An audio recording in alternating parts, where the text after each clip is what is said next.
और काशी विश्वनाथ की जय, कृष्ण जन्मभूमि की जय, रामलला की जय।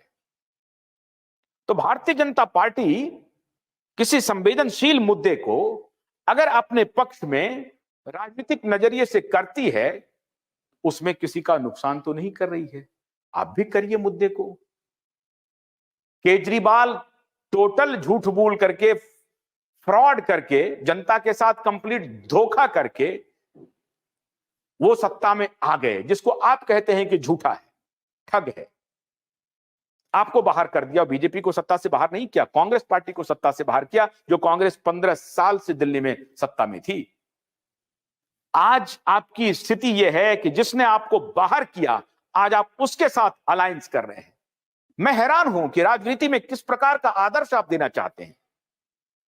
राष्ट्रीय राजनीति, पॉलिटिकल पार्टी हैं आप, और आप केजरीवाल से डर रहे हैं।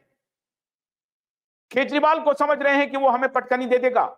या आपके सलाहकार कहते हैं, राजनीति में अगर नेता के पास सामर्थ्य नहीं हो जनता को कन्विंस करने का, तो उन्हें राजनीति छोड़ देनी चाहिए। समय का इंतजार करने की आवश्यकता नहीं है। समय तो एक सा है, सुबह और शाम तो हो ही रही है, दिन और रात तो हो ही रहा है। ये नेता को तय करना पड़ता है कि हम कैसे जनता के बीच संघर्ष करके अपनी बात को कन्विंस करें। एक चुनाव, 2 चुनाव, 3 चुनाव, 4 चुनाव हो गए, आप जनता को कन्विंस नहीं कर पा रहे हैं। और आखिर में क्या किए कि जब नहीं कन्विंस कर पाए तो उनके साथ कोऑर्डिनेशन कर रहे हैं, उनके साथ जो है सो मिलाप कर रहे हैं। किसको हटाने के लिए? भारतीय जनता पार्टी को हटाने के लिए। तो भारतीय जनता पार्टी को जब हटा रहे हैं तो भारतीय जनता पार्टी अपनी रणनीति बना करके जनता को कन्विंस कर रही है। क्या बुरा कर रही है? क्या बुरा कर रही है? आप उस तरह के समझौते कर रहे हैं, आम आदमी पार्टी के साथ मिलकर के संगठन चला रहे हैं, चलाना चाहते हैं, लेकिन भारतीय जनता पार्टी को कह रहे हैं कि ये देखिए धूर्त है, धर्म का इस्तेमाल करती है, ऐसा इस्तेमाल करती है।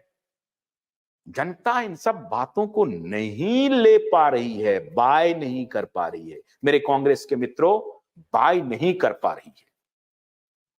और अब आपके सामने एक ही चारा है कि जनता ही बेवकूफ है, ये मूर्ख है जनता, ये सुधर नहीं सकती है। ये कह लीजिए, तो ये कह लीजिए, तो फिर राजनीति में क्यों है? फिर जनता को कन्विंस करने के व्यवसाय में क्यों है? What is the use? फिर आपको जनता को कन्विंस करने का व्यवसाय करना क्यों पड़ रहा है? It is a business for you. ये जितने पॉलिटिकल पार्टी हैं वो व्यापार करती हैं जनता को समझाने का, जनता को मनाने का। और ये व्यापार में कोई बुरी बात नहीं है, इस व्यापार को मैं बुरा नहीं मानता हूं। राजनीतिक पार्टियां अपनी पॉलिसी, अपना दर्शन जनता के बीच में बेचती है, जनता उस दर्शन, उस नीति को खरीदती है, फिर आपको अपना समर्थन देती है। तो वो अपना दर्शन और नीति बेच रहे हैं, जनता उनको खरीद रही है। फिर आप नहीं बेच पा रहे हैं, ये बात कबूल कर लीजिए। और इसलिए नहीं बेच पा रहे हैं क्योंकि आपके टोटल सलाहकार राजनीति और जनता की नब्ज को नहीं पहचान पा रहे हैं, बिल्कुल नहीं पहचान पा रहे हैं। और आपने एक बहुत बड़ा ब्लंडर कर दिया। अब इस ब्लंडर की भरपाई नहीं है। आज ये पूरा देश राममय है और आप कहीं नहीं हैं, आने वाले दिनों में फिर कहीं होंगे भी नहीं। क्योंकि अगर आप ये सोच रहे हैं कि 22 जनवरी से 22 फरवरी, 22 फरवरी से 22 मार्च और मार्च के बाद अप्रैल में जनता के मन से ये बुखार खत्म हो जाएगा, फिर वो लुटियन जोन वाले जो सलाहकार हैं वो आपको गलत सलाह देंगे।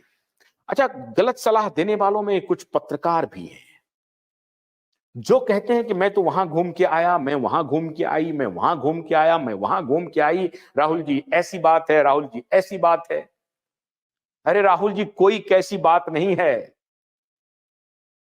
ऐसे सलाहकारों के बाद आपने ऐसा ब्लंडर किया है जिसको आने वाली पीढ़ी माफ नहीं करेगी। आपके कार्यकर्ता बेहद निराश हैं। मैं व्यक्तिगत रूप से मैंने कांग्रेस के बहुत सारे कार्यकर्ता से बात की। मैंने उनसे पूछा कि आप ईमानदारी से बताइए, क्या कांग्रेस पार्टी को वहां जाना चाहिए था? बोला, देखिए साहब, बात तो ठीक कह रहे हैं हमारे पार्टी वाले कि ये आरएसएस का है, कांग्रेस का है, लेकिन ना जाकर के भी हमने क्या पाया? उनका सवाल ये था कि अगर हम नहीं गए तो हमें मिला क्या?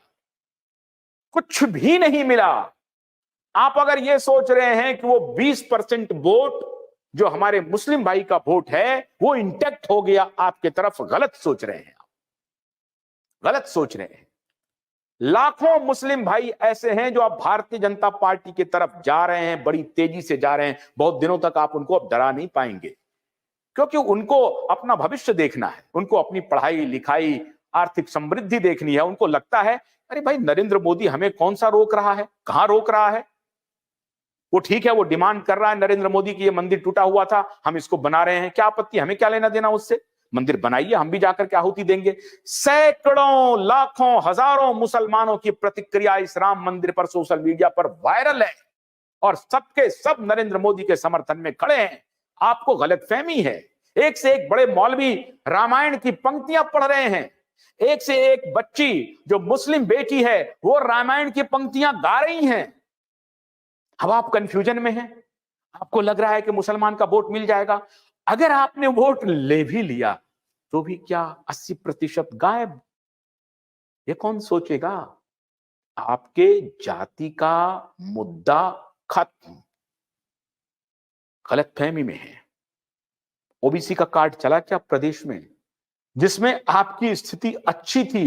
राष्ट्रीय स्तर पर तो खैर देश के इलेक्शन को जब जनता वोट करती है, देखती है, तो उसमें देखता है कि भाई राष्ट्रीय स्तर पर कौन नेता है, यहां तो है ही नहीं कोई, तो यहां तो ऐसी स्थिति है। तो राष्ट्रीय स्तर पर तो भूल जाइए, राज्य की स्थिति में आप लीडरशिप देने की भी स्थिति में थे। पूर्व मुख्यमंत्री आपके थे वहां पर, एक जगह मुख्यमंत्री फाइट में थे, तो भी कुछ नहीं चला, वो एजेंडा धूल धूसरित हो गया।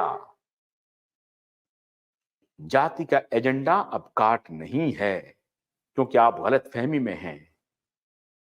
अब मैं कट-थ्रोट जातिगत विश्लेषण किसी और दिन करूंगा कि कहां कहां भारतीय जनता पार्टी अब अंदर घुस चुकी है, जहां आपकी दाल नहीं गलने वाली है। मैं तो लार्जर पिक्चर के बारे में देख रहा हूं।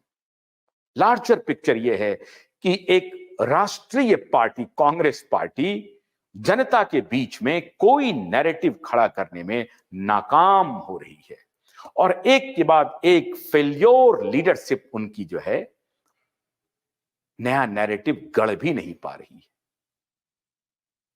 ऐसी स्थिति में आप ब्लंडर करें।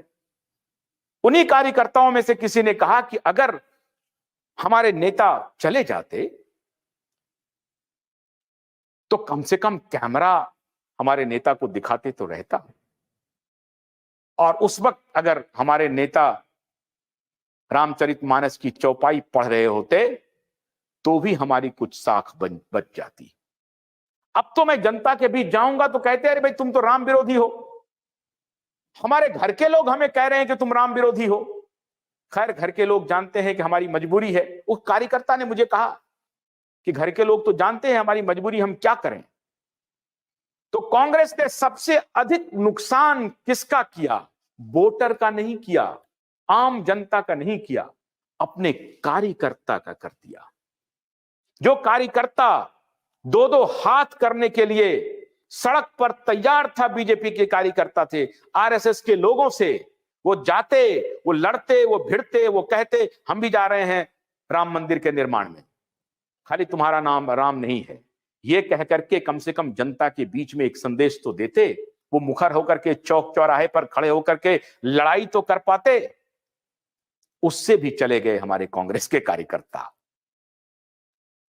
भोलानाथ का ब्रश कटर एक बैटरी से चलने वाली मशीन है जिसका चार्जिंग समय 3.5 घंटे है। इसे हम 6 से 8 घंटे बिना रुके चला सकते हैं। एक बार चार्ज करने पर ये 16,000 स्क्वायर फीट गेहूं, चावल, बजरा, जोवर के खेत काट सकता है, जबकि इसी कार्य को पेट्रोल ब्रश कटर 1,000 रुपए पेट्रोल का खर्चा करता है।